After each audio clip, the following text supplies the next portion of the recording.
কবিতাৰ শিৰোনাম জন্মভূমি।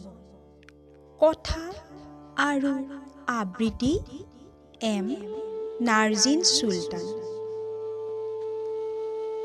জন্মভূমিৰ নাম ৰাখিবৰ হ'ল, ব'ল জোৱান ডেকাসকল আগুৱাই ব'ল, ব'ল জোৱান ডেকাসকল আগুৱাই ব'ল।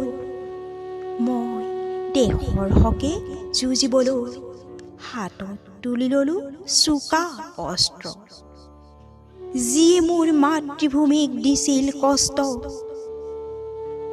মই সেই বিদেশী যুৱকসকলৰ ধ্বংস কৰিম কুকৰ্ম।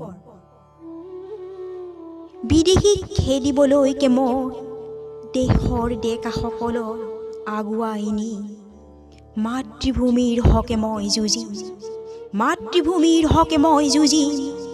কৰিম দেশ মাতৃৰ জয়, ৰাখিম মাতৃভূমিৰ নাম মই।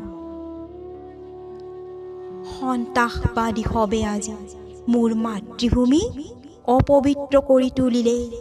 সেই সকলৰ তেজেৰে লুতুৰি পুতুৰি হোৱা অসম পুনৰ সোণ ৰূপ মণি মুকুতা হীৰাৰ পানীৰে ধুই মাতৃভূমিক উজ্বলাই তুলি। ৰামধেনুৰ সাতোটা ৰঙেৰে মই মোৰ জন্মভূমিক আগৰ দৰে সজাই লওঁ।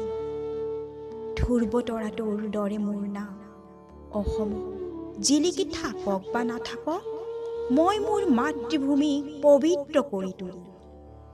ধ্ৰুৱ তৰাটোৰ দৰে মোৰ নাম অসমত জিলিকি থাকক বা নাথাকক, মই মোৰ মাতৃভূমিক পবিত্ৰ কৰি ৰাখিম, মই মোৰ মাতৃভূমিক পবিত্ৰ কৰি ৰাখিম।